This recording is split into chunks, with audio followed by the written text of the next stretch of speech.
अहमदु रब्बी अल्लाह खैर मालिकिन मुसल्लियन अला रसूलिल मुस्तफ़ा व आलिहिल मुस्तकमिलीन शरफ़ा व सहबिही अजमईन व बाद फ़अऊज़ु बिल्लाहि मिनश शैतानिर रजीम बिस्मिल्लाहिर रहमानिर रहीम या अय्युहल्लज़ीना आमनुत्तक़ुल्लाह वब्तगू इलैहिल वसीला सदक़ल्लाहुल अज़ीम व नहनु अला ज़ालिका लमिनश शाहिदीन व शाकिरीन वल्हम्दुलिल्लाहि रब्बिल आलमीन।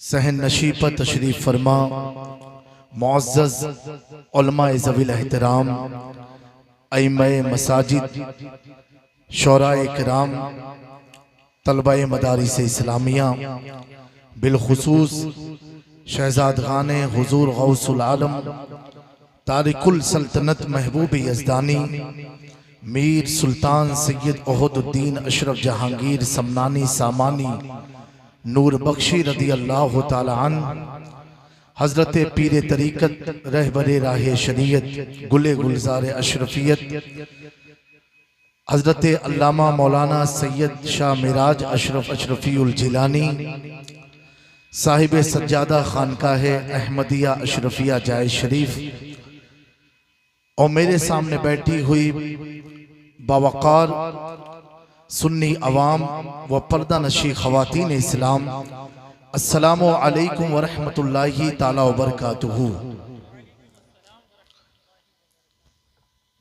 आप लोग सुने के मूड में हो? हाथ उठा के बताओ जो घर जाइए। अब समझ में आवा ठंडक का असर है।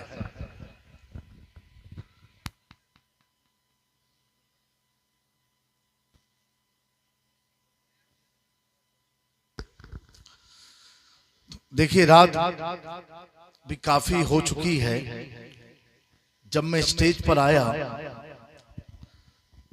तो हमको ये लगा कि कहीं बर्फ तो नहीं गिर रही। इस तरह आप खामोश थे बिल्कुल कि जैसे बर्फ में आदमी जम ना जाए। तो आप जमे तो नहीं हो ना?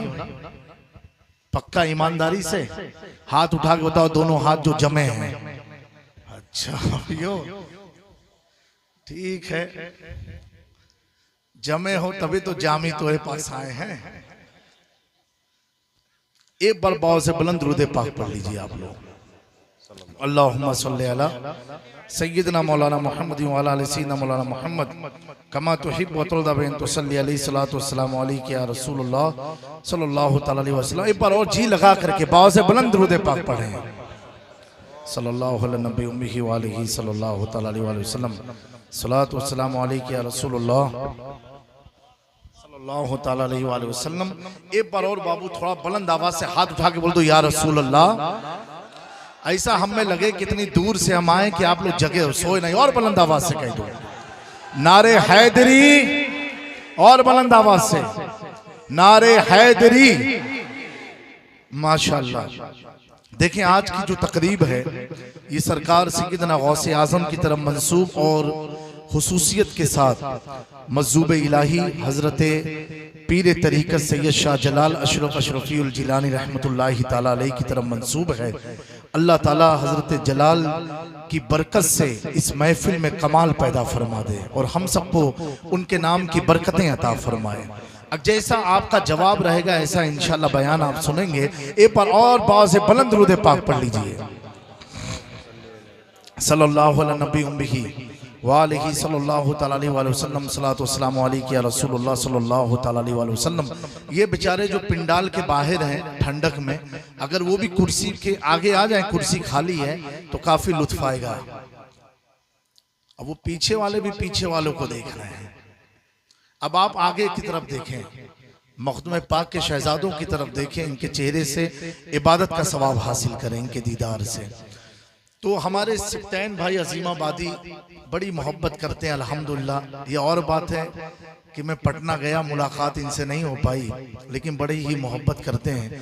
इनकी ख्वाहिश थी कि कुछ शेर आप सुना दें, उसके बाद बयान करें। तो आप सुनने के मूड में हैं? नहीं, डायरेक्ट बयान करो कि कुछ शेर सुनना चाहते हैं? हाथ उठा के बताएं जो शेर नहीं सुनेंगे। चलो कम ही लोग हो, कोई बात नहीं।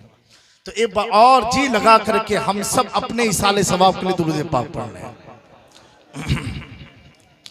सल्लल्लाहु अलैहि उम्मिही वालिही सल्लल्लाहु तआला अलैहि वसल्लम सलातु वस्सलामु अलैका या रसूलुल्लाह सल्लल्लाहु तआला वसल्लम। हज़रत ये अभी कलाम लिखा हुज़ूर मखदूम पाक की शान में, और इंशाल्लाह जल्दी हमारे पड़ोस मुल्क के कोई नातखां इसका एल्बम बनाने वाले हैं और आप लोग समाअत करें। एक चश्मे करम में मुझ पर, एक चश्मे करम मुझ पर, रो रो के पुकारा है। एक मुसीबत में थे तो हम गाड़ी में सफर कर रहे थे, आला हज़रत का कलाम चल रहा था। सुनते हैं कि महशर में, सुनते हैं, नहीं आप लोग पढ़ दो साथ पढ़ो। महशर में सिर्फ उनकी रसाई है। ये कलाम सुनते सुनते और मखदूम पाक की बारगाह में अर्ज किया, एक चश्मे करम मुझे पे है, रो रो के पुकारा है। एक चश्मे करम मुझे पे, रो रो के पुकारा है। एक तेरे सिवा अशरफ, एक तेरे सिवा अशरफ, मेरा कौन सहारा है। एक तेरे सिवा अशरफ, एक तेरे सिवा अशरफ, मेरा कौन सहारा है। हमें छोड़ के इस दर को जाए तो कहाँ जाए। हमें छोड़ के इस दर को आका जाए तो कहाँ जाए। दुख दर्द के, दुख दर्द के मारो का कहीं और बेचारा है। नारे तकबीर, नारे तकबीर, नारे रिसालत, नारे रिसालत। किसी की बताऊं मैं क्या हाल सुनाऊं मैं, किसे किसे की बताऊं मैं क्या हाल सुनाऊं मैं। कहीं अपने सताते हैं, कहीं खैरों ने मारा है।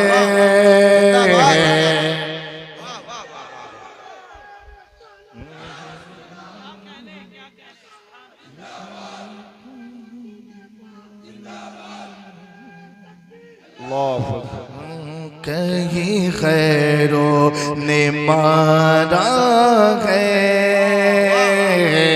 ले ले तू मुझे अपनी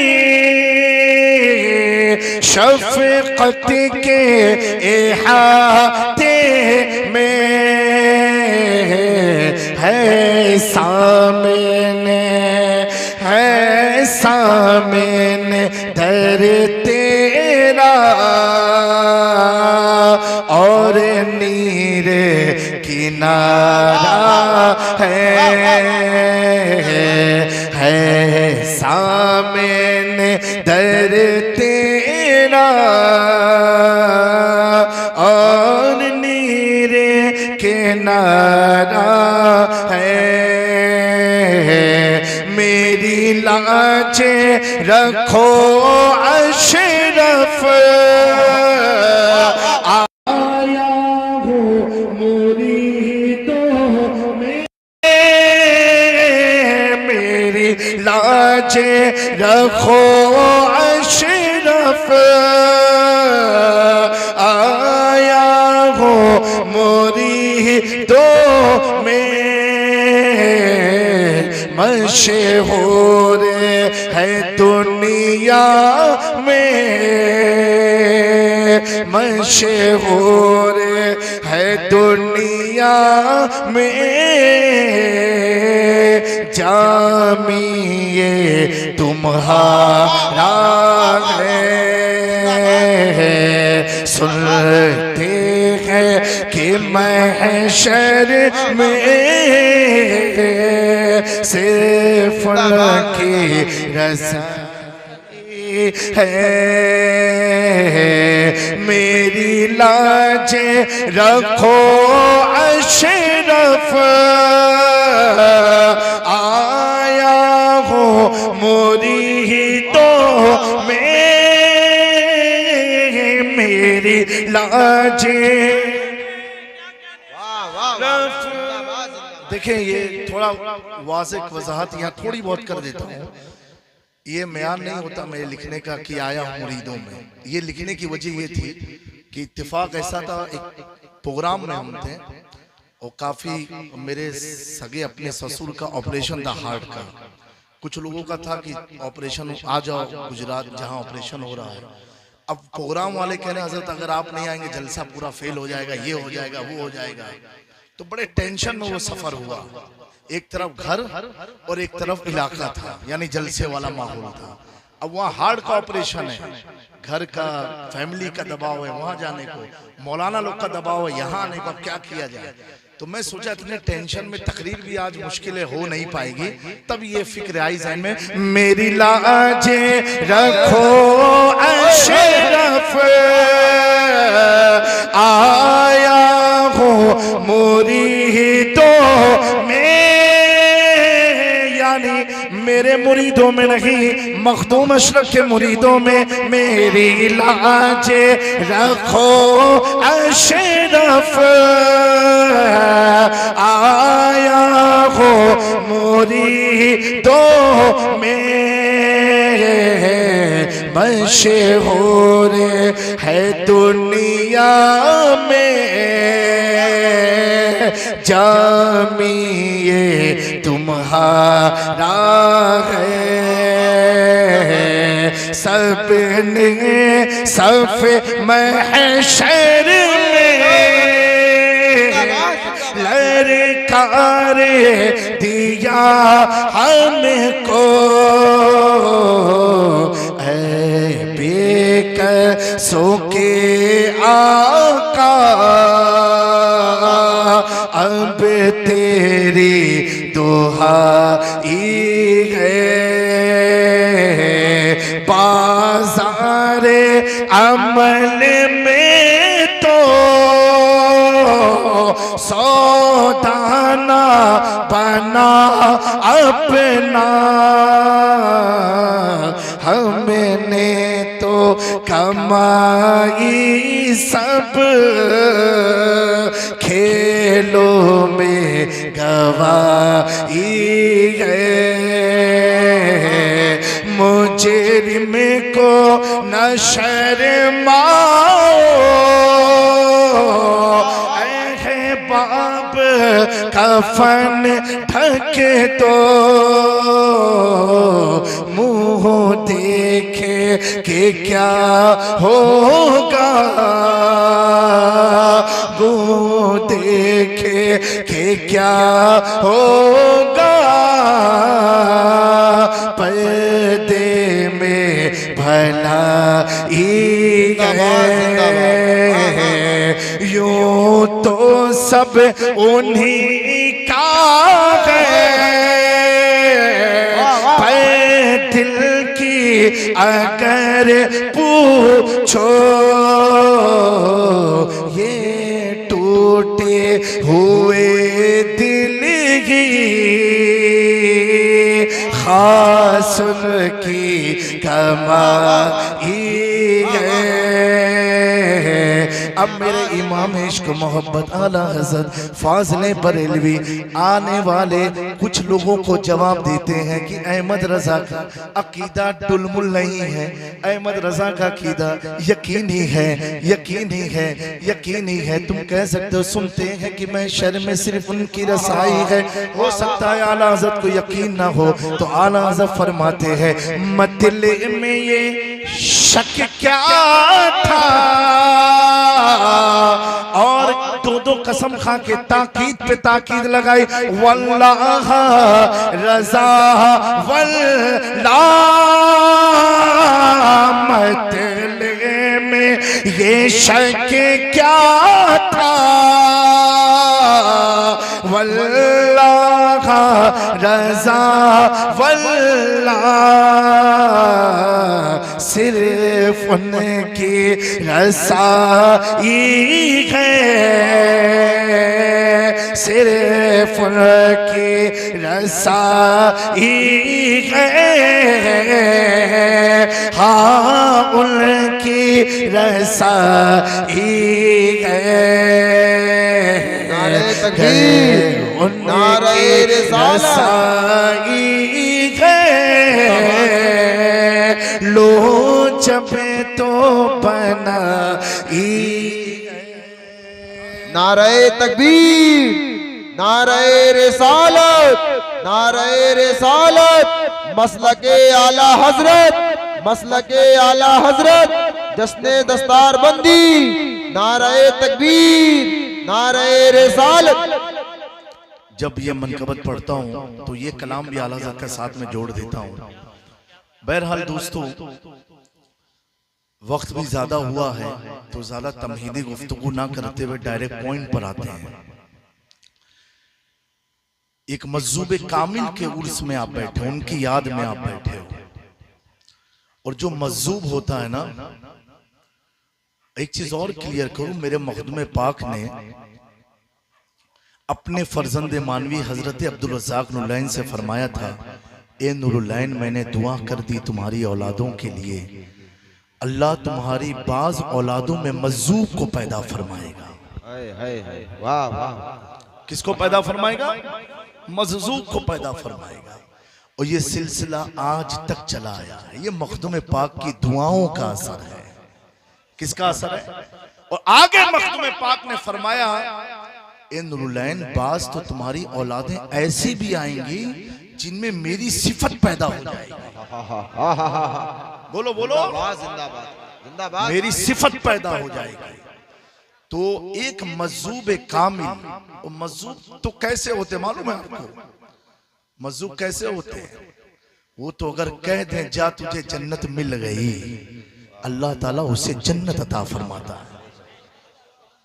एक अलग दुनिया उनकी, एक अलग जिंदगी है, ये जिंदगी से बिल्कुल अलग। एक मज़्ज़ूब बगदाद शरीफ से गुजर रहे थे। मज़्ज़ूब होते कौन है, उनका मकाम आप जानो। तो फजर की नमाज के बाद आज भी, कल इंशाल्लाह मैं भी बगदाद शरीफ जा रहा हूँ। बोलो सुभान अल्लाह, सुभान अल्लाह। अल्लाह आपको भी सैयद जलाल की बरकत से गौसे आजम की चौखट दिखा दे। तो नमाज फजर की पढ़ के मज़्ज़ूब थे, कलंदर थे, और गुजरे। तो एक शख्स थे जिसका आज भी बगदाद शरीफ में मलाई बहुत मशहूर है वहां की नाश्ते में। तो एक शख्स ने कहा, बाबा जी इधर आइए। वो आए, एक गिलास दूध दिया और मलाई दिया और रोटी दिया, उन्होंने खा लिया। ये आज का नहीं, 500-600 साल पुराना वाकया है। खा लिया। खाने के बाद वो आगे गए, कहा अल्लाह तेरा शुक्र है, बिन मांगे तूने मेरा पेट तो भर दिया। आगे बढ़े, रिमझिम हल्की हल्की बारिश हो रही थी, खड़ाऊ पहने हुए थे। मजूब का तो हाल ये होता, अली वाले जहां बैठे वहीं जन्नत बना बैठे। तो आप गुजर रहे थे, एक गली के अंदर एक मर्द औरत की कुछ नाजायज गुफ्तगू ताल्लुकात के ताल्लुक से चल रही थी। उनकी खड़ाऊं एक कीचड़ में गई तो उस कीचड़ के चंद जर्रात उस औरत के कपड़े पर लग गए। लगना था वो मर्द को औरत के सामने जाहिर करना था कि मैं तुझसे कितनी मोहब्बत करता हूं। उस मर्द ने उस मजूब को एक तमाचा मार दिया। मारा, मजूब तो आगे गए, आगे जाके कहते हैं अल्लाह तेरा शुक्र है, कहीं बिन मांगे पेट भराया, कहीं बिन मांगे मार भी खिलाया। इतना कहा और उन औरत मर्द का किसी बात पर तय हुआ मामला। जब औरत अपने उस मर्द को कमरे में ले जाने लगी, ऊपर पहली सीढ़ी पर कदम रखा और झटके से गिरी सर के बल पीछे से, और ऑन द स्पॉट वो मर गई। अब वो मर्द, उसने कहा लगता है ये बाबा जी ने कुछ ऊपर कहा था ऐसे देख करके, इसने लगता है कुछ किया है, इस वजह से ये औरत मर गई है। वो आया दौड़ते, कहा बाबा जी रुको। पूरा इलाका जमा हुआ। कहा तुमने क्या किया है कि वो औरत मर गई? तुमने ऐसा क्या मंत्र पढ़ा, ऐसी क्या बद्दुआ दे दी? मजूब किसी को बद्दुआ नहीं देता है, लेकिन अगर खुदा ना खास्ता दे दी तो नस्लें बर्बाद हो जाती है, नस्लें बर्बाद हो जाती है। कहा बाबा जी तूने क्या कहा? बाबा बोले बेटा मैं तो गरीब सा आदमी, मैंने तो कुछ नहीं कहा। कहा नहीं तुमने आसमान देख के कुछ कहा, उसी वक्त वो खातून मर गई।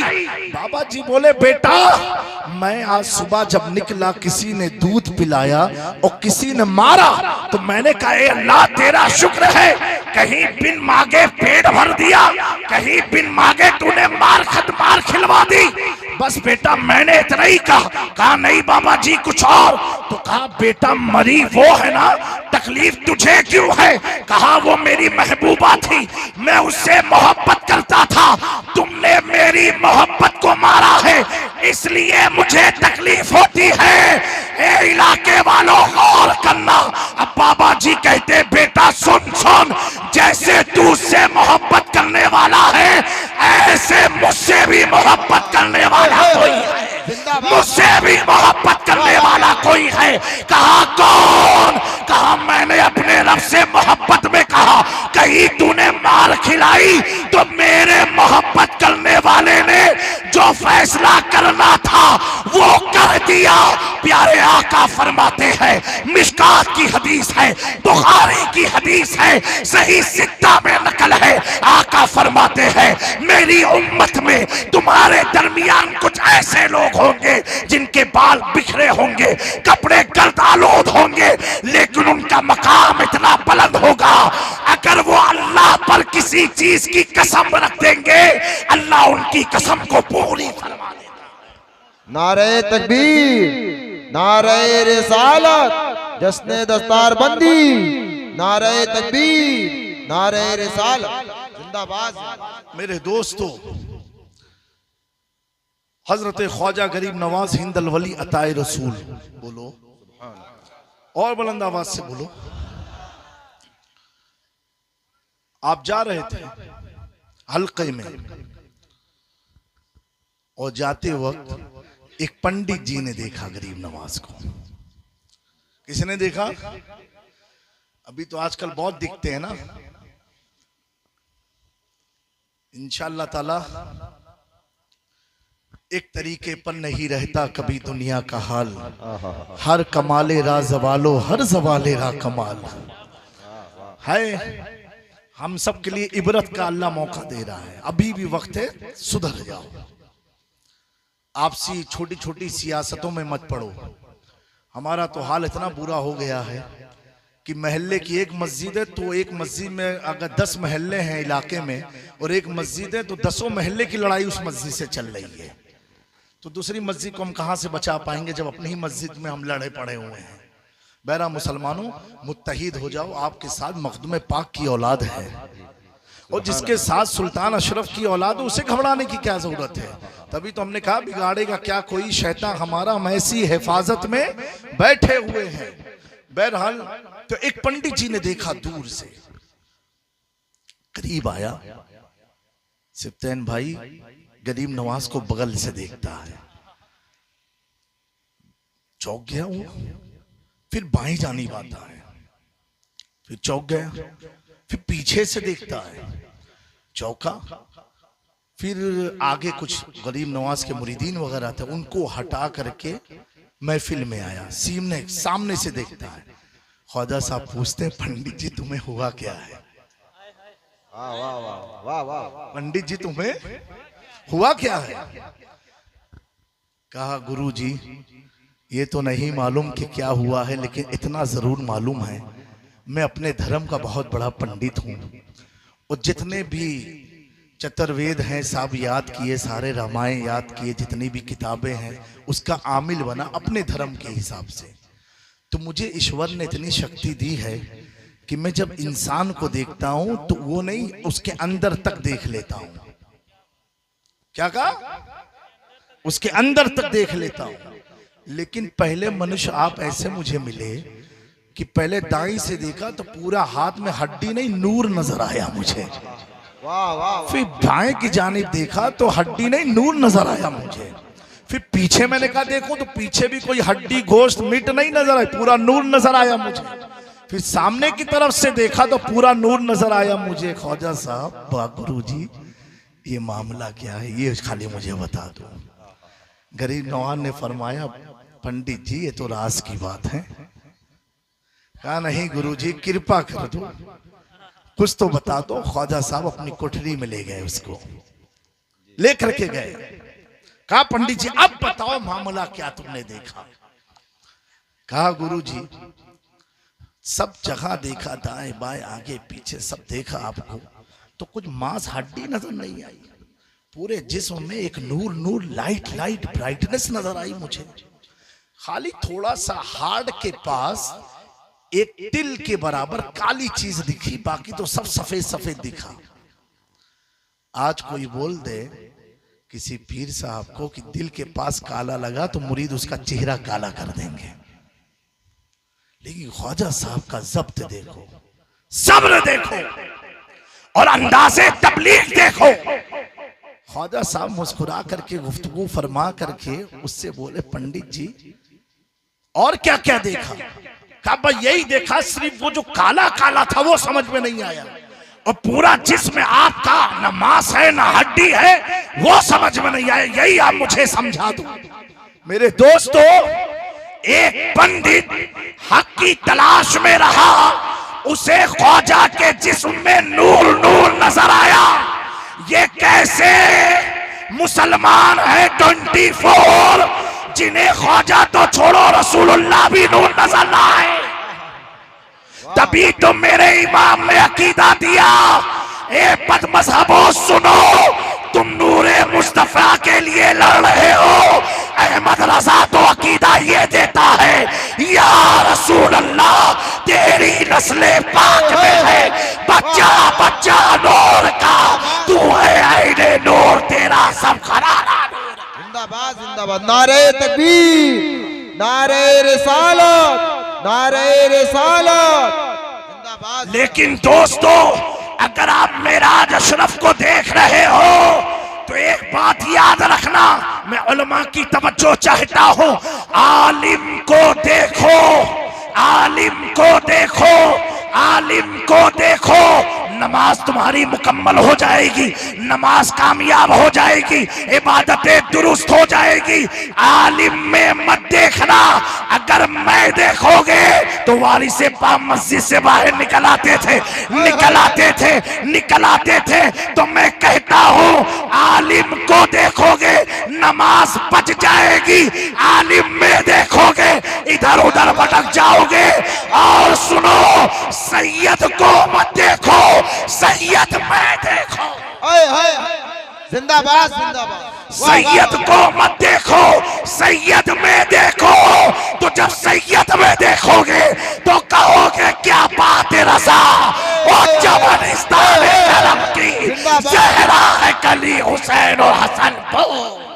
नारे तकबीर, नारे रिसालत, नारे रिसालत, फैजाने जलाल अशरफ, फैजाने जलाल अशरफ, उलमाए अहले सुन्नत, नारे तकबीर, नारे रिसालत। एक बात और एक मिसाल दे के आपको क्लियर करूं, सुनने का मूड रखते हो कि नहीं रखते हो? हाथ उठा के बताओ जो घर जाने वाले हैं। ठीक है भाई, जिसको जाना है प्रोग्राम के बाद चले जाना, मुस्कुरा के कहो सुभान अल्लाह। आप ऐसे मुस्कुराते रहो, कभी गमज़दा मत होना। जब तक नबी का खानदान है मुस्कुराते रहना। बोलो बोलो, एक बार मुस्कुरा के दिखाओ मुझे। नहीं नहीं, हंस के नहीं, दांत इतना अच्छा नहीं है, थोड़ा मुस्कुराओ बस खाली। अल्लाह आपकी मुस्कुराहट को सलामत रखे। ये मैं क्यों मुस्कुराया हूँ आपको मालूम है? लिखा रहता है आप लखनऊ में मुस्कुराइए, आप लखनऊ में हैं। मैं कहता हूँ लखनऊ में आने से मुस्कुराने क्या जरूरत है? मैं कहता हूँ मुस्कुराइए, आप आले रसूल के बीच में हैं। और प्यारे आका फरमाते हैं अगर कुछ पैसे उसे भी ना हो तुम्हारे पास, दीन के मामले में तो पैसा जल्दी निकलता ही नहीं है। ये अभी हमारे नकीब साहब ने ऐलान किया, जिस जनाब ने हॉल बनाया है, क्या नाम है उनका? नूरुल हसन, अल्लाह ताला उनको सलामत रखे, रिज़्क़ में खूब बरकत अता फरमाए। उन्होंने नहीं बनाया है, सैयद जलाल अशरफ के जलाल ने बनवाया है। वाह वाह वाह। उन्होंने इंतखाब किया, बनवाना किससे है तो बनवा दिया, बनवा दिया। मुझसे किसी ने कहा हजरत पूरा भारत में भगवा भगवा झंडा लग गया। मैंने कहा सोन, मैंने कहा मैं तो बहुत खुश हूं। अब तक तो सिर्फ कव्वाल कहता था, मुझ पे चढ़ गया शिक्षी रंग रंग रंग रंग रंग रंग रंग। अब तक उसी बेचारे कव्वाली कहते थे, और बेचारे खानका के सूफी लोग पहन के बैठते थे। तो अल्लाह को जब करवाना है, चिश्ती रंग में भारत को नहलवाना है, अब हुकूमत किसी की भी हो, हमारा अकीदा तो यही है, कुर्सी पर कोई भी बैठे, राजा तो मेरा। मेरे दोस्तों, तो कभी डरो मत, घबराओ मत। मेरे ख्वाजा बड़ी शान वाले हैं, लगवाया पंडितों से भी नारा रसूल का। मेरे दोस्तों,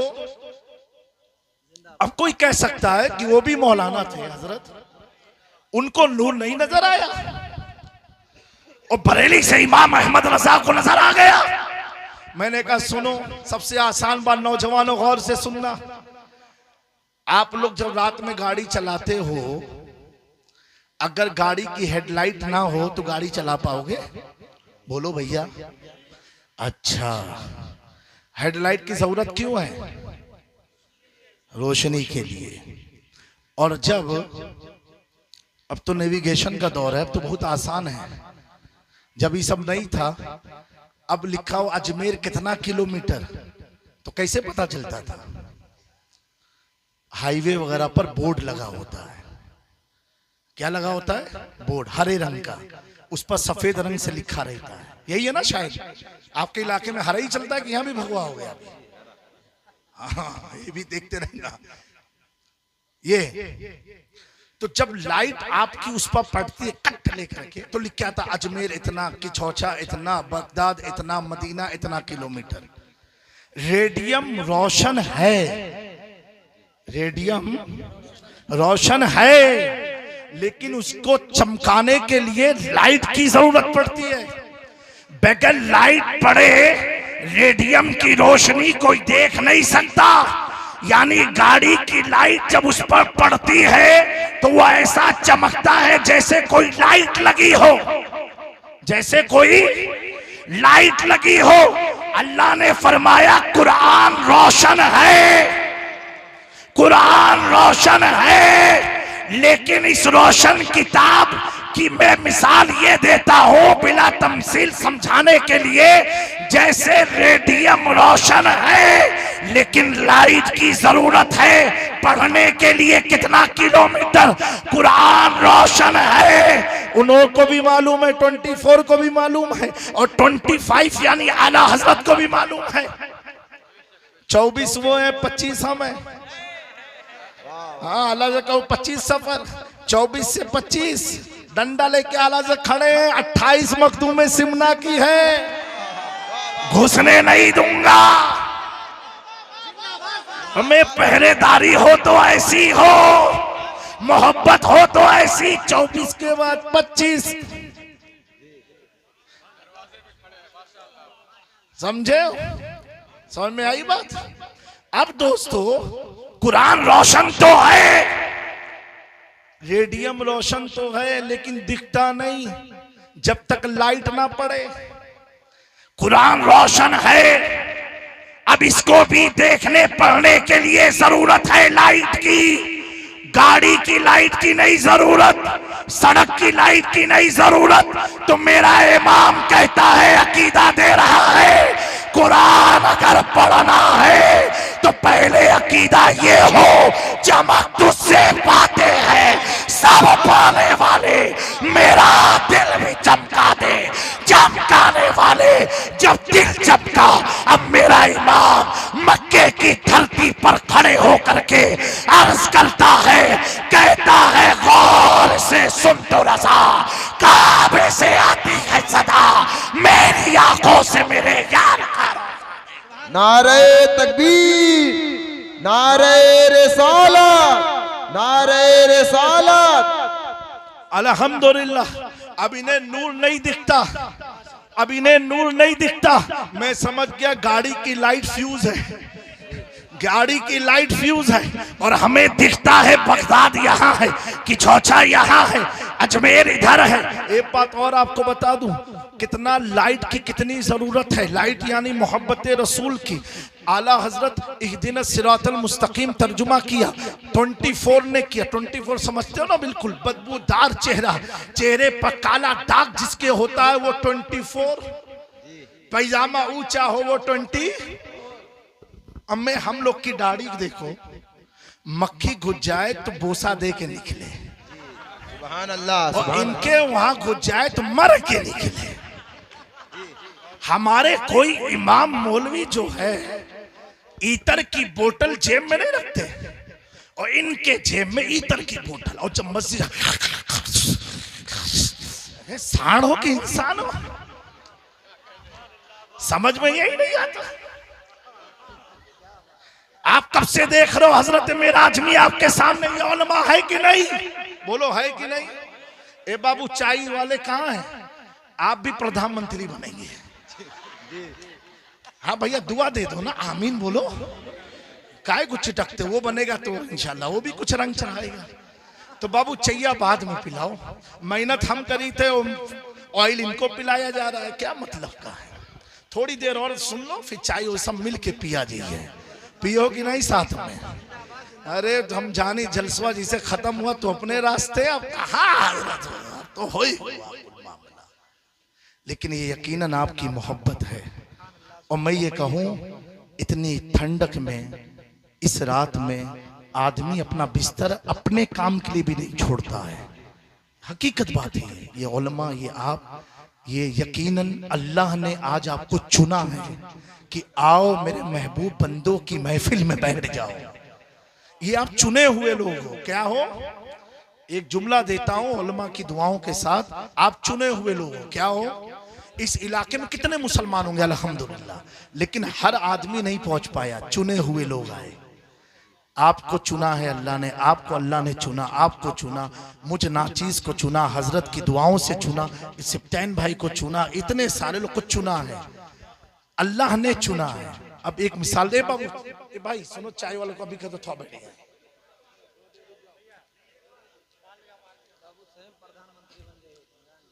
तो दोस्तों अब एक बात बताओ, हमें किसने चुना? अल्लाह ने चुना। इसलिए तो इतनी बड़ी रात हमें मिल गई। तो अल्लाह ने हमें चुना। हमारा मकाम क्या, अभी आपको आसानी से समझाता हूं। हम जिसे चुनते हैं वो वजीर आजम बनता है, हम जिसे चुनते हैं वो पार्लियामेंट का रुकन बनता है, हम जिसे चुनते हैं वो विधानसभा चुनाव जीतता है, हम चुने तो मंत्री बनता है, और जिसे अल्लाह चुन लेता है तो दुनिया में भी कामयाबी है और आखिरत में भी उसके लिए कामयाबी है। तो आप अपनी किस्मत पर नाज करना। हजरत इमाम मालिक से पूछा एक शख्स ने कि हुजूर, अगर हम आले रसूल के पास हैं उस वक्त हमें करना क्या चाहिए? हजरत इमाम मालिक फरमाते हैं, अगर तुम्हारी किस्मत से कोई आले रसूल के पास तुम बैठे हो तो उस वक्त नबी पाक पर दुरूद पढ़ते रहो, दुरूद पढ़ते रहो। कहा हुजूर ऐसा क्यों? कहा ऐसा इसलिए शक्ल मेराज अशरफ की है, खून मुस्तफा जाने है। हाय हाय हाय, वाह वाह। तो दुरूद पढ़ते रहो, दुरूद पढ़ते रहो, कब जब आले रसूल को देखते रहो। इसलिए मैंने आपसे दुरूद शरीफ पढ़वाया है। तो मेरे प्यारो 24 और 25 की लड़ाई में एक बात और बताऊं आपको। इहदिना सिरातल मुस्तकीम, ए अल्लाह 24 ने कहा, ए अल्लाह हमें सीधा रास्ता दिखा, जबकि हिदायत का कहीं माना देखना है ही नहीं। क्या कहा? दिखा। 24 जिनकी हालत सांड की तरह है। हमारे इमाम अहले सुन्नत वल जमात 25। आला हज़रत ने किया तर्जुमा, ए अल्लाह सीधे रास्ते पर चला चला। और ये इतनी इंपॉर्टेंट दुआ है कि हर नमाज में हम मांगते हैं अल्लाह चला, वो कहते हैं अल्लाह दिखा। हम कहते हैं चला, वो कहते हैं हाल क्या हुआ मालूम है? हाल क्या हुआ? हम इतनी दुआ मांगी कि जैसे 12वीं शरीफ आई हम चले, जुलूस में चले, और ये हमें देखते हैं चलते क्यों, चलते क्यों? मैंने कहा दुआ कबूल हुई है, दुआ कबूल हुई है, चलते हैं। अरे चलते क्यों हो? मैं कहा दुआ कबूल हुई है। तुम देखते क्यों हो? तुम देखते, तुमने कहा देखा, तो तू देख रहा है। हम चल रहे, बगदाद ये देखते हैं हम चलते हैं, अजमेर ये देखते हैं हम चलते हैं, और बफज़ले इलाही कल क़यामत के दिन ये देखेंगे हम जन्नत की तरफ चलते रहेंगे, नारे चलते रहेंगे, नारे रिसालत, चलते रहेंगे। तभी तो मेरा इमाम कहता है तुझसे और जन्नत से क्या मतलब, वहां भी दूर हो। रसूलुल्लाह की जन्नत, रसूलुल्लाह की। ए अल्लाह हमें भी चला दे, ए अल्लाह चला। फरिश्ते कहे चुप, पूरी जिंदगी दुआ तो मांगा, दिखा दिखा। देखना तेरा पड़ोसी जा रहा है, तू देखना तेरा ये जा रहा है, तू देखना मिराज मियाँ के मुरीद मिराज मियाँ के साथ जा रहे हैं, तू देखता रह।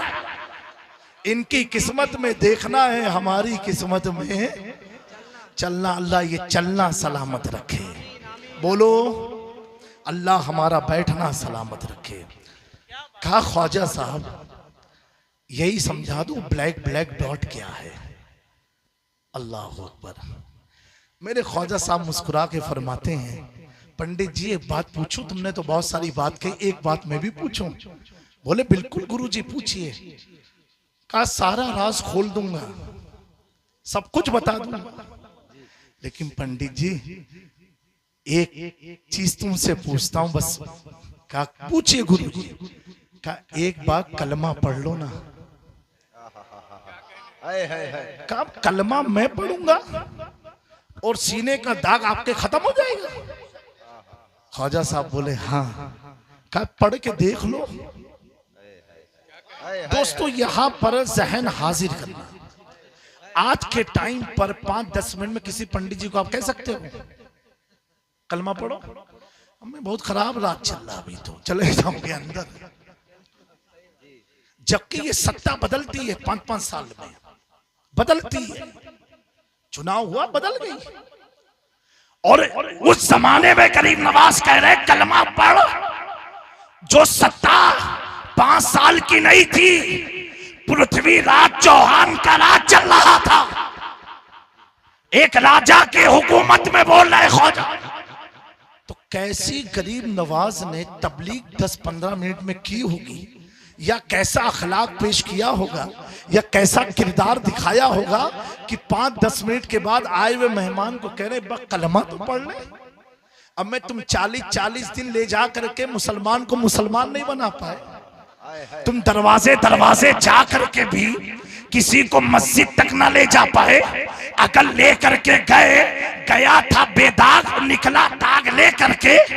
तुम्हारा हाल तबलीग का तो ये है कि किसी को पक्का मुसलमान भी ना बना पाए और चले हो खानकाहों पर उंगली उठाने। सुनो मेरे गरीब नवाज, नगर नगर डगर डगर, गली गली, महल्ले महल्ले, घर घर, मकान मकान तबलीग के लिए नहीं गए। सिर्फ एक चटाई पर बैठ करके अल्लाह अल्लाह अल्लाह की सदा बुलंद की 90 लाख भारतीयों ने कहा ला इलाहा इल्लल्लाह, ला इलाहा इल्लल्लाह। तभी तो इमाम का बेटा कहने पर मजबूर हुआ, वाह क्या मर्तबा है, वाह क्या मर्तबा है गौस है वाला तेरा। ऊंचे ऊंचों के सरों से कदम आला तेरा, सर भला क्या कोई जाने कि है कैसा तेरा। और लिया मरते गए आंखें वो है तलवार तेरा। नारे तकबीर। ख्वाजा हिंद वो दरबार है आला तेरा, कभी महरूम नहीं मांगने वाला तेरा। का कलमा पढ़ ले। उसने गरीब नवाज के जुमले को सुना और सुनते ही उसने कहा अशहदु अल्ला इलाहा, नहीं आप लोग भी पढ़ रहे, अशहदु अल्ला इलाहा इल्लल्लाहु वहदहु ला शरीक लह व अशहदु अन्ना मुहम्मदन अब्दुहु व रसूलुहु। अल्लाह इस कलमे पर हमें कायम रखे, इसी पर जिंदगी अता फरमा, इसी पर मौत। और इस पाक महफिल की बरकत से, हज़रत शाह जलाल की बरकत से हमारी बच्चियों, हमारी नस्लों में अल्लाह ताला आशिक रसूल औलिया को पैदा फरमाता रहे। मेरे दोस्तों, आपके इलाके में कोई भी पीर आए, सादात आए, आले रसूल आए, उलमा से आप मिलो, अइम्मा से मिलो, तो मुर्गी अंडा दे दे, बकरी दूध दे दे, गाय ने चारा कम खाया, इसकी दुआ कम कराओ। सबसे ज्यादा दुआ ये कराओ, इमाम साहब, हजरत साहब, पीर साहब, दुआ कर दो ईमान पर खात्मा हो। आज बड़ी तेजी से लोग मुर्तद हो रहे हैं, ये पूरी एक प्लानिंग चल रही है।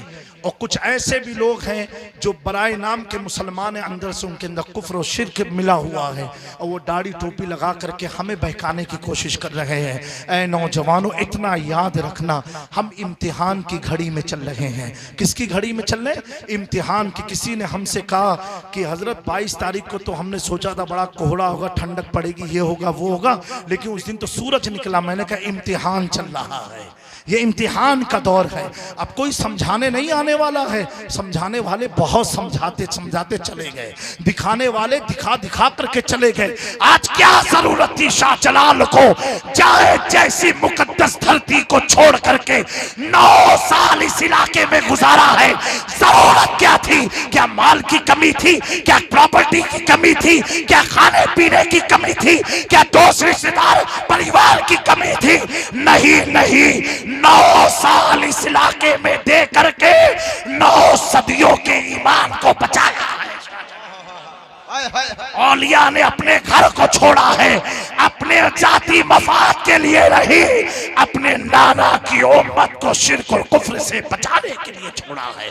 मैं कहता हूं, अगर आप सऊदी जाते हो, दुबई जाते हो, बर्तानिया जाते हो, आपका हाल क्या होता है? लकीर के फकीर होते हो, वहां जाने के बाद ए अम्मा जमीनिया खरीद लियो, पैसा भेज देबे, ए अम्मा गड़ियों ले लो, ए अम्मा अपोलो में इलाज कराए, ए अम्मा उधर चली जाए, ए अम्मा इधर चली जाए, ए बेटा पैसा हम भेजबे, अम्मा तू घबराओ ना। पता क्या चला, हम बाहर जा करके कमाते हैं, जो प्रॉपर्टी बनाते हैं, मकान बनाते हैं, बंगले बनाते हैं, गाड़ियां खरीदते हैं, अपने घर के तमाम तर हुकूक को अदा करते हैं। लेकिन वारे ख्वाजा गरीब नवाज, आपकी तबलीग को सलाम, वारे मखदूम अशरफ समनानी, आपकी तलके सल्तनत को सलाम। मेरे ख्वाजा ने जब अपने मादरी वतन संजर को छोड़ा, तारीख गवाह है, पूरी जिंदगी भारत में गुजार दी। मेरे ख्वाजा ने पैसे लेकर के संजर में मकान ना बनाए, महल ना बनाए, बल्कि पूरी जिंदगी जिस हालत में आए थे उसी हालत से दुनिया से चले गए। उसका बदला अल्लाह ने क्या दिया?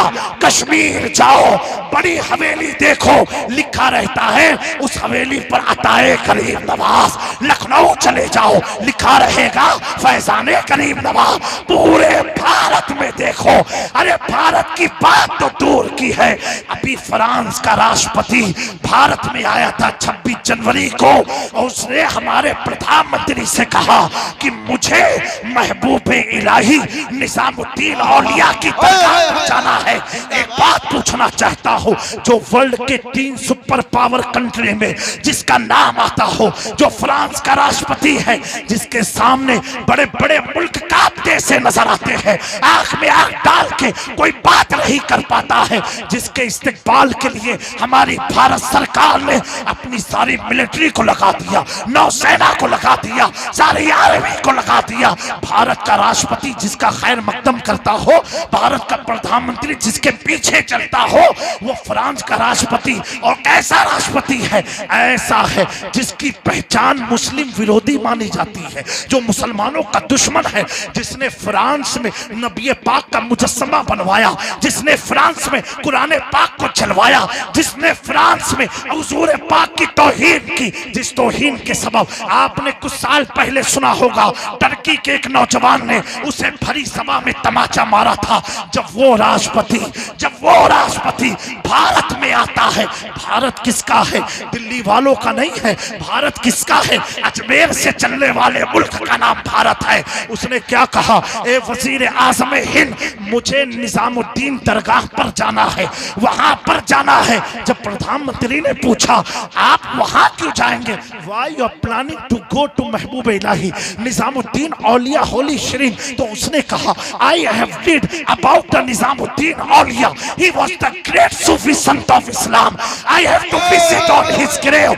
उसने कहा मैंने पढ़ा है कि निजामुद्दीन औलिया भारत के सबसे महान सूफी संत का नारे तकबीर, नारे रिसालत, फैजाने जलाल अशरफ, नारे तकबीर, नारे रिसालत। मेरे दोस्तों, इससे पता क्या चला?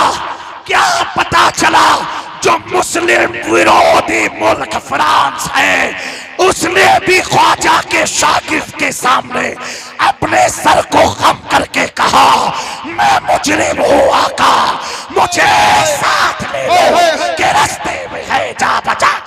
वाह वाह वाह, जिंदाबाद जिंदाबाद जिंदाबाद। इंडिया की किसी भी इलेक्ट्रॉनिक मीडिया ने इस खबर को नहीं चलाया, इस खबर को छिपाया।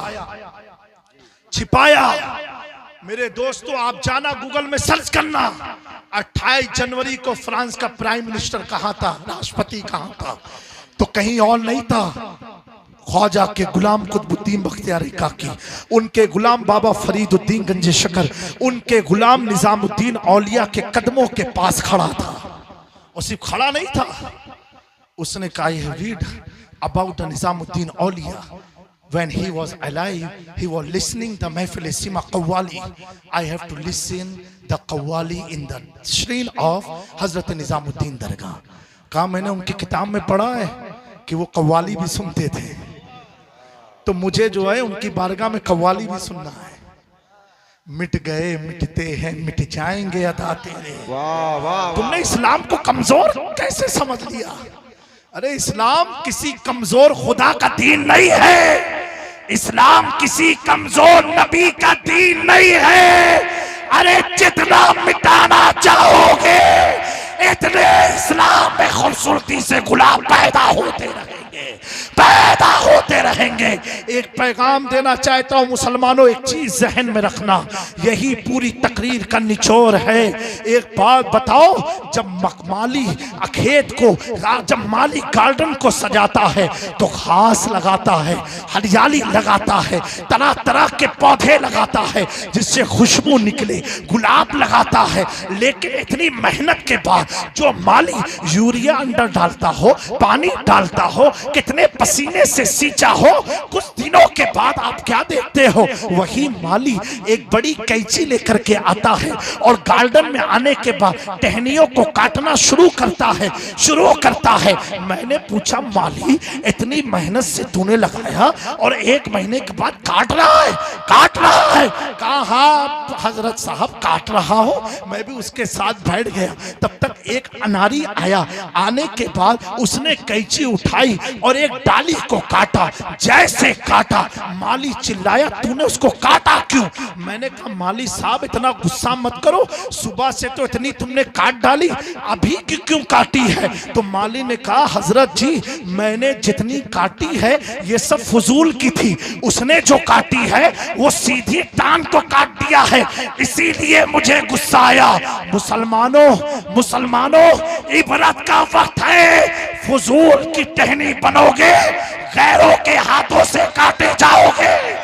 अगर चाहते हो तुम्हारा घर बचा रहे, अगर चाहते हो तुम्हारी जात बची रहे, अगर चाहते हो तुम्हारा मकान बचा रहे, अगर चाहते हो तुम्हारा खेत खलियान बचा रहे, अगर चाहते हो परिवार बचा रहे, तो फजूल की टहनी मत बांध, गुलामी मुस्तफा में आ जा। यही चोर तेरी हिफाजत करते नजर आए। जिंदाबाद। धरती का उसूल है, उलटफेर इस कुदरत ने धरती पर खूब किया है। जो फजूल का होता है उसे मार दिया जाता है, लेकिन सुनो, अगर सीधे आदमी पर कोई तलवार मारता है, कोई गोली चलाता है, तो सीधा आदमी तो चला जाता है, तब खुदा की कुदरत जोश में आती है। अब तक तूने जिसे मारा था वो तो फजूल के थे, उन्हें तो धरती की जरूरत भी न थी, वो बेनमाजी थे, बदकार थे, उनके अंदर रिया था, रोजा का मरहमा पा के रोजा नहीं रखते थे, माल देने के बावजूद ज़कात अदा नहीं करते थे, साहिब इस्तिताअत होने के बावजूद हज नहीं करते थे, मार दिए जाओगे। लेकिन अगर सीधी टहनी पर चलती है तो दोस्तों भारत की धरती गवाह है। सन 2002 में पूरा प्लान किया गया कि अहमदाबाद का नाम कर्णावती कर दिया जाए, लेकिन जिस वक्त ऐलान होना था, क्योंकि अहमदाबाद किसी राजा का बसाया हुआ नहीं, 4 अहमद अल्लाह के वलियों का बसाया हुआ शहर है, और उन चारों वलियों ने इत्तेफाक किया था कयामत तक इस शहर का नाम अहमदाबाद होगा। जब नाम बदलना चाहे तो 2000 का सन था, गूगल में जाके देख लेना। ठीक 9 बजे पूरे गुजरात में ऐसा जलजला आया कि आज तक लोग भूल गए कि कर्णावती करना है कि अहमदाबाद। वाह वाह वाह। इसीलिए दोस्तों एक बात मैं तुम्हें बता दूं, मुगलों का नाम बदला जाए तो बेफिक्र रहो, कौन सा उन्होंने दीन का बहुत बड़ा काम किया है, जिसने किया हजरत औरंगजेब हमारे सर के ताज हैं। वो इतने बड़े सूफी थे, अल्लाह अकबर। जब मखदूम पाक की बारगाह में हाजिरी देने आए कचौचा शरीफ, उनके जमाने में मसनवी कब्रें बहुत बन रही थी, लेकिन लोग कब्रें बना बना के धंधा शुरू करते रहे, जैसे आज भी खूब चल रहा है। उनके जमाने में भी था। तो हजरत औरंगजेब, मैंने नॉन मुस्लिम से कहा कि तुमने ये कहते हो कि मंदिरों को तोड़ा है, मैंने कहा कितनी दरगाहों को तोड़ा, ये भी लिस्ट देख लो।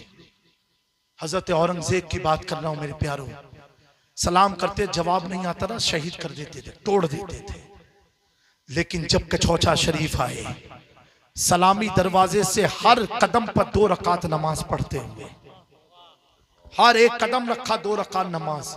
आस्ताने मखदूम पाक में गए, वजीर ने पूछा कि हुजूर आप सुल्तानुल हिंद में गए, बहराइच शरीफ गए, महबूब इलाही में गए, वहां ये अमल आपने नहीं किया? कचौचा शरीफ में हर 2 रकात, हर कदम पर 2 रकात नमाज।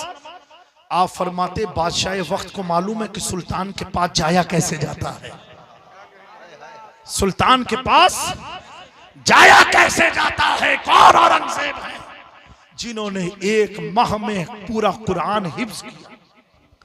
कितने? 1 माह में। आपके बेटे जब हाफिज कुरान बने तो आपने कहा जाकर के दादा को बता दो कि मैं हाफिज कुरान बन गया। हजरत औरंगजेब के बेटे जब गए अपने दादा के पास कि मैं हाफिज, कहा बेटा तू बना, मुझसे मुझे क्या फायदा है, मेरा बेटा अगर बना होता तो कल कयामत के दिन मुझे भी जन्नत का ताज पहनाया जाता। आज वो बच्चे के माँ बाप किस्मत पर नाश करे जिनके बच्चे हाफिज आलिम हुए। तो बेटा जाकर के कहा, औरंगजेब ने पूछा दादा ने क्या कहा? कहा दादा तो नाराज हो। कहा मेरा बेटा बना होता तब मुझे फायदा मिलता ना, अब तो तेरे अब्बा को ताज पहनाया जाएगा, मुझे क्या फायदा। ये जुमला उनके दिल पर लगा। तो आज भी हम लोग को चोट लगती है ना, लेकिन सुबह उठो फिर वही हालत, फिर रात में चोट लगती, सुबह उठो वही हालत। हजरत औरंगजेब ने तय कर लिया कि अब्बा की जिंदगी में पूरे कुरान को हिफ्ज कर लेना है। कर लिया। रमजान का चांद जैसे निकला, औरंगजेब ने दिल्ली की जुमा मस्जिद से ऐलान कराया कि इस रमजान की जुमा मस्जिद में तरावी की जमात कोई और नहीं, वक्त का बादशाह औरंगजेब आलमगीर करेगा। अब दोस्तों सुना दूं थोड़ा सा और आगे आए, मजूक की बात थी, सुना दूं।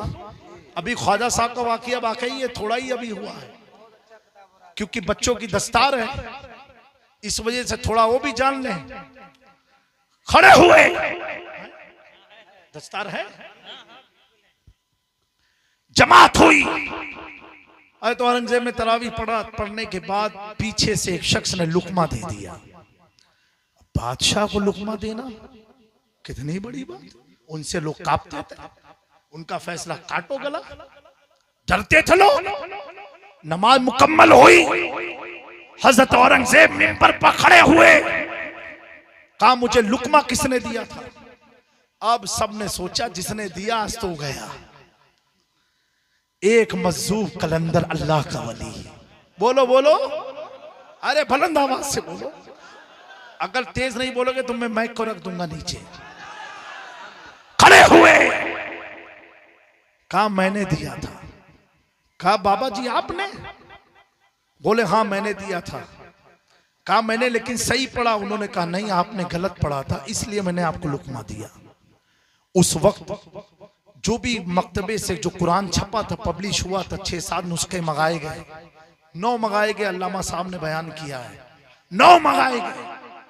उसमें से 5 एडिशन औरंगजेब के मुआफिक बता रहा है, इन्होंने सही पढ़ा है, और 3 एडिशन वो बाबा जी जो मजूब थे, अल्लाह के वली थे, उनके फेवर में बता रहा है। हजरत औरंगजेब फरमाते हैं बाबा जी देखो 5 नुस्खे तो यही बता रहे जो मैंने पढ़ा है। अल्लाह अकबर। वो अल्लाह के वली जलाल में आए, कहा औरंगजेब तूने वर्क पर लिखे हुए अल्फाज को हिफ्ज किया है। अपनी टोपी उतारी, औरंगजेब के सर पर रखा और कहा पढ़ कि मैंने कहां से याद किया है। जब आसमान की तरफ देखा, अब औरंगजेब के सामने आसमान नहीं, अल्लाह ने उस टोपी की बरकत से लोहे महफूज पर लिखा हुआ कुरान जाहिर फरमा दिया। अब औरंगजेब से पूछते हैं वो बाबा जी, पूछते बता औरंगजेब तेरा पढ़ना सही था कि मेरा पढ़ना सही था? कहा वक्त के वली बादशाह वक्त अपनी गलती पर नादिम है। जो आपने लुकमा दिया था वो सही था। वो कौन सा थी जिसने लुकमा दिया था? उसे दुनिया मलकुल उलमा अल्लामा जफरुद्दीन बिहारी के नाम से जानती है। बता क्या चला? उलमा हाफिज मदरसे से बनते हैं और औलिया मदरसे से नहीं, माँ के पेट से हाफिज़ कुरान बनते हैं। उलमा किताब को पढ़ के याद करते हैं, औलिया लोहे महफूज को देख के याद करते हैं। नारे तकबीर, नारे रिसालत। वो तासीर देखी, बदलते हजारों की तकदीर देखी। अगर आपको लगता है कि हम कहाँ हैं, तो मेरे प्यारों मैंने पहले कहा इनमें देखो, तुम कहीं और नहीं हो, मखदूम समना के सामने बैठे हो। मेरे मखदूम ने फरमाया है जब मेरी औलाद रूहाबाद को छोड़ती है, वो तना नहीं मैं उसके साथ मौजूद रहता हूँ। ए पंडित जी कलमा पढ़ लो। पंडित जी ने कलमा पढ़ा, पंडित जी का कलमा पढ़ना ही था। अब ख्वाजा साहब पूछते पंडित जी अब बताओ क्या दिख रहा है, क्या दिख रहा है? कहा गुरुजी जो दिखता था काला सा एक डॉट वो भी खत्म, वो भी नूर नजर आ रहा है, वो भी नूर नजर आ रहा है। अल्लाह अकबर। अब मेरे ख्वाजा जी से उसने पूछा अब तो राज बता दो, मैंने तो कलमा भी पढ़ लिया। कहा सुनो पंडित जी सुनो, मेरे रब ने अपने महबूब की अता से मेरे जिस्म को नूर बनाया है, और वो जो तुम काला काला डॉट देख रहे थे, तू भी पंडित जी बड़ी मेहनत किया है परमात्मा तक पहुंचने के लिए, ईश्वर तक पहुंचने के लिए बड़ी मेहनत की, कर्म भी तेरे बहुत अच्छे रहे, इसलिए तो ख्वाजा मिले। नसीब वालों को तो वली मिलते हैं, कर्म भी बहुत अच्छे थे। वो जो काला काला तू देख रहा था ना, वो तू अपने कुफ्र को इस नूरी आईने में देख रहा था। तू अपने कुफ्र को इस नूरी आईने में देख रहा था। ऐ पंडित जी अफसोस, तूने जो कलमा पढ़ा ना, जैसा मैं नूरी हूं, अल्लाह ने मेरी बरकत से तेरे वजूद को भी नूर बना दिया है। जब तक बिके न थे तो कोई पूछता न था, तुमने खरीद कर मुझे अनमोल कर दिया। मेरे दोस्तों, आप सबसे यही इल्तिमास है कि बुजुर्गों से जुड़े रहो, अल्लाह वालों की बारगाह में जाया करो, उनकी बारगाह से फ्यूज व बरकत हासिल करते रहो, और इन वक्त के हालात से घबराओ नहीं। तुम्हें फिक्र करने की जरूरत नहीं है। इतना याद रखना, इतना याद रखना, जब जुल्म शबाब पर होता है, एक हम देखते हैं कितना हाई है, एक अल्लाह के नजदीक जब शबाब पर जुल्म होता है, मुझे तो अभी महसूस नहीं हो रहा कि कोई जुल्म हो रहा है। मैं तो समझ रहा हूं इन्हें बैठाया ही इसलिए गया है ताकि हम अपनी मस्जिदों को आबाद करें। इन्हें बैठाया ही इसलिए गया है ताकि हम अपने उलमा और बुजुर्गों से करीब हो जाए। इन्हें बैठाया ही इसलिए गया है ताकि हम आपस में मुत्तहिद हो जाए। इन्हें अच्छा, मुत्तहिद होने की बात पर और वाज़ेह कर लूं, हमारा इत्तेहाद हर मुसलमान से नहीं हो सकता, मर जाएंगे तन्हाई में, नहीं हो सकता। हमारा इत्तेहाद सिर्फ उसी से हो सकता है जिसका ये अकीदा हो, जहां पानी अता कर दे, भरी जन्नत हिबा कर दे, नबी मुख्तार कुल है, जिसे जो चाहे अता कर ले, जिसका अकीदा हुजूर के लिए मुख्तार है, वो हमारे सीने का ताजदार है। वाह वाह वाह वाह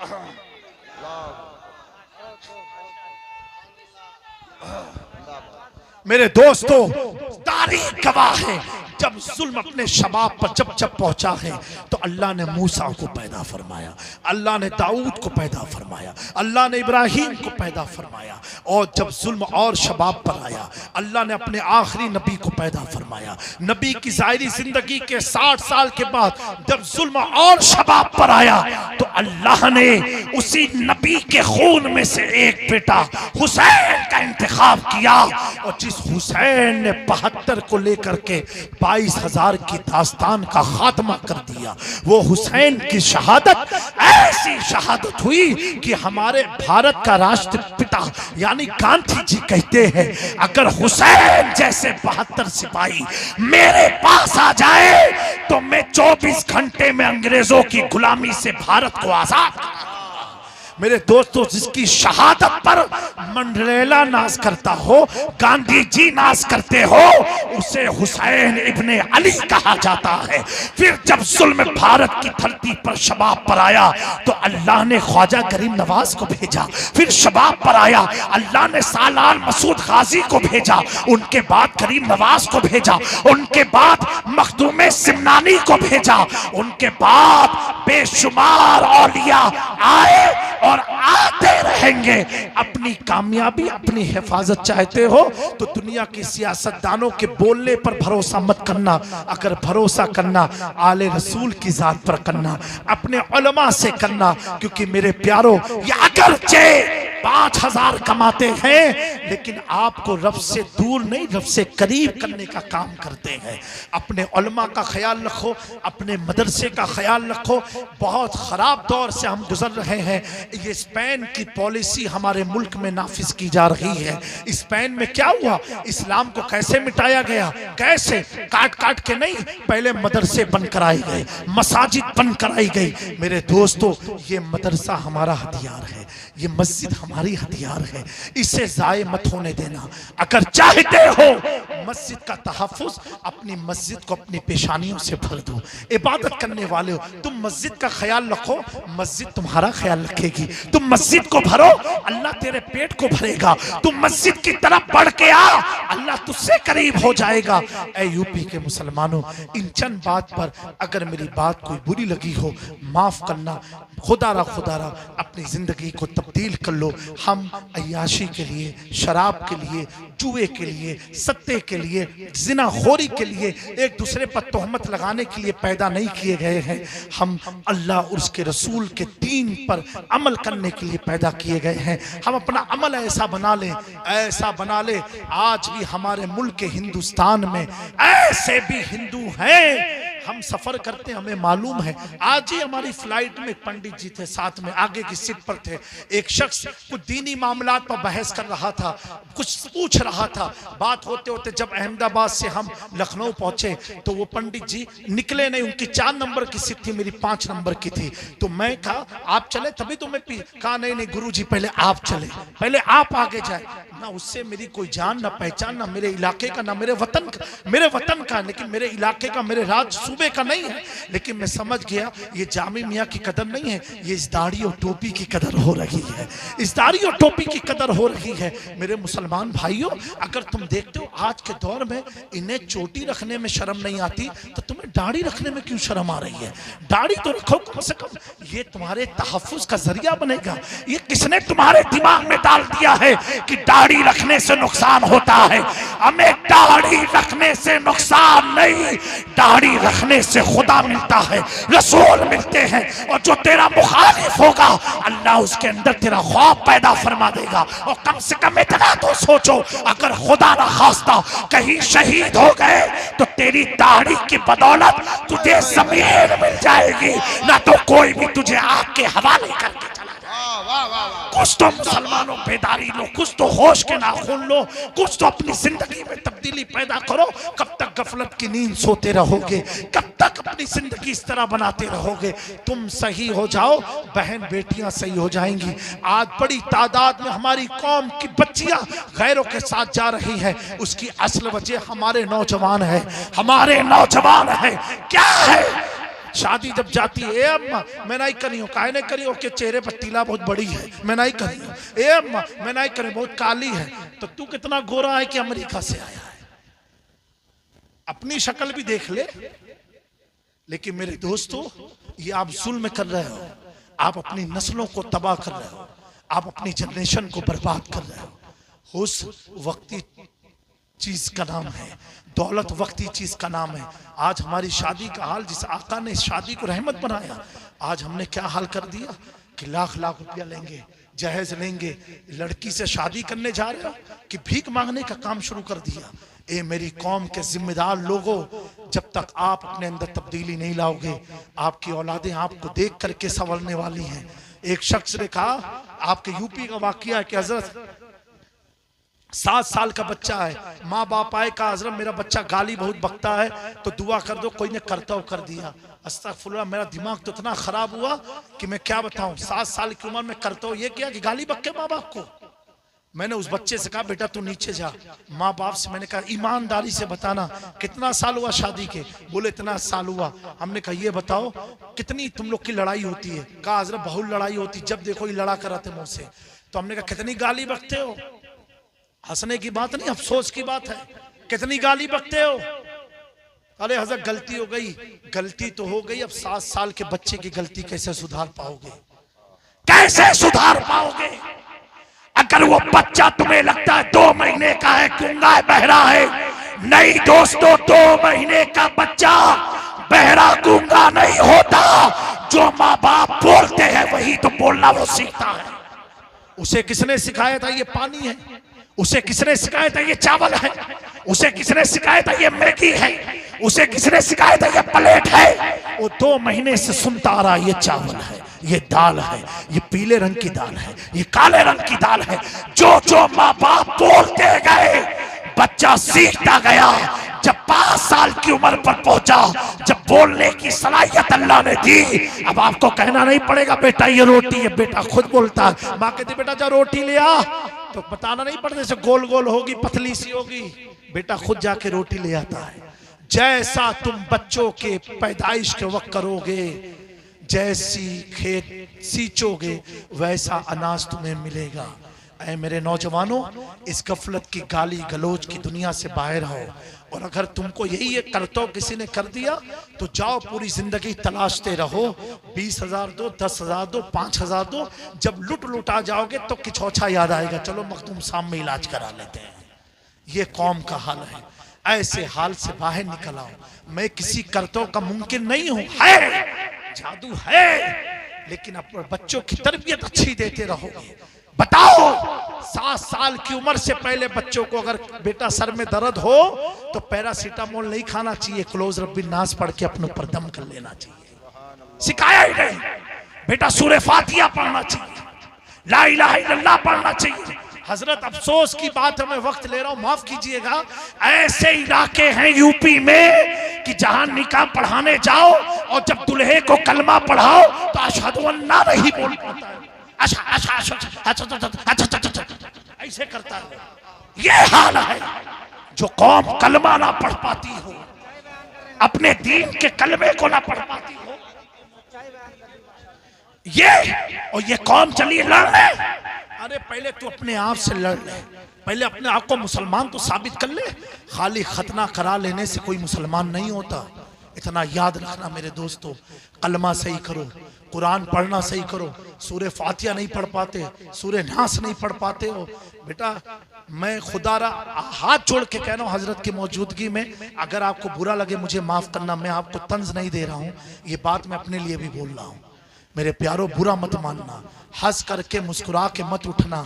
एक बार खानका से जुड़े हो ना, अपने घर के कमरे में तन्हाई पर, मुसल्ले पर नहीं चटाई पर लेट करके सोचना तुमने अल्लाह के लिए कितना काम किया है, हुजूर के दीन के लिए कितना काम किया है, और अल्लाह ने तुझे कितना अता किया है।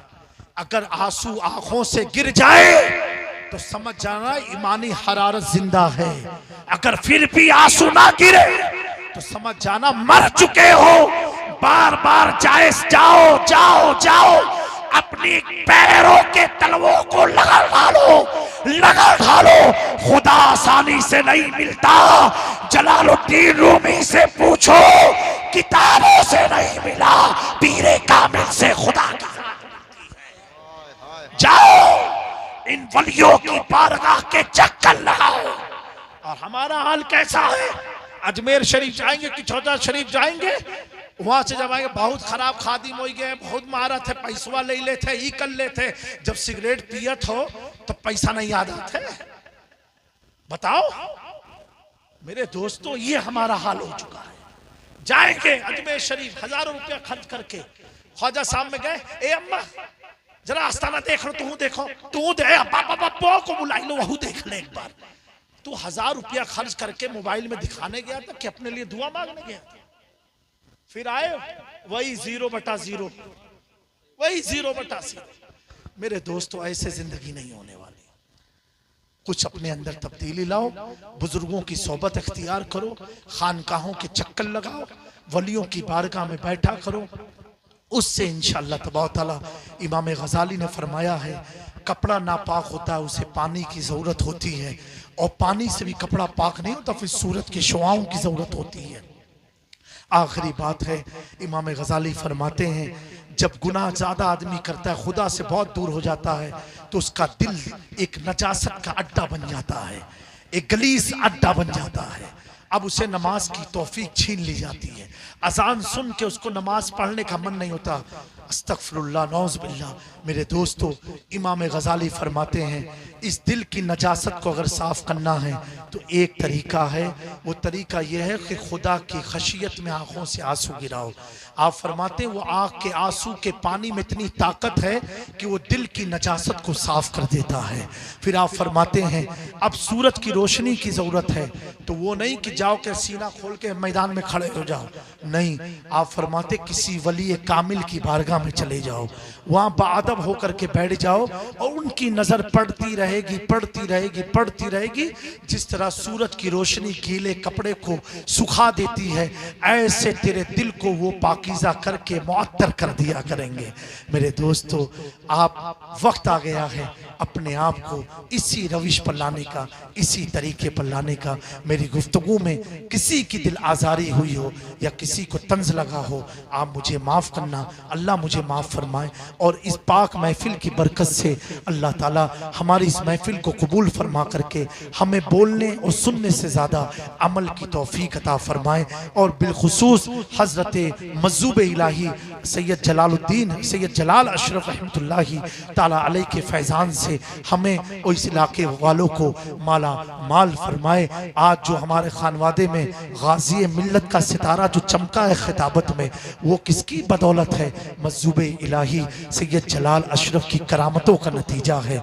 आज मुजाहिदे मिल्लत का सितारा चमका है मुक़द्दर का, ये किसकी बदौलत है? इस सैयद जलाल अशरफ मज़्ज़ूब इलाही की बदौलत है। ये ऐसे वली होते हैं कि जो एक निगाह डाल के भी वो अता कर देते हैं जैसे शम्स तबरेज ने जलालुद्दीन रूमी को अता किया था। अल्लाह ऐसा हमें भी कोई जिंदगी में पीर अता फरमा दे कि जिसकी एक निगाह से हमारी जिंदगी तब्दील हो जाए, सवर जाए। ऐसों की सोहबत, ऐसों की बारगाह हमें अता फरमाए। मैं दिल की गहराइयों के साथ हजरत पीर तरीकत रहबर राह शरीयत हजरत सैयद मिराज अशरफ अशरफीउल जिलानी का ममनून और मशकूर हूँ, जिनकी दावत पर मैं आपकी बारगाह में हाजिर आया। और हजरत मेरी मोहब्बत में, आपकी मोहब्बत में इतने देर तक स्टेज पर बैठे रहे, मैं उसके लिए भी माजरत खा हूँ। और कोई भी मेरे बोलने में, मेरे अपने बुजुर्ग हैं, मेरे ख़ानदान के हैं, अगर कोई कमी बेशी हुई हो तो हजरत मुझे माफ़ फरमा करके ज़रूर मेरी इस्लाह फरमाएँ। अस्तगफिरुल्लाह रब्बी मिन कुल्लि ज़म्बि व अतूबु इलैहि ली खम्सतुन उतफ़ी बिहा हर्रल वबाइल हातिमा अल मुस्तफ़ा वल मुर्तज़ा व बनाहुमा वल फातिमा। अस्सलातु वस्सलामु अलैका या हबीबी या तबीबी या रसूलुल्लाह सल्लल्लाहु अलैहि वसल्लम। अस्सलामु अलैकुम व रहमतुल्लाह।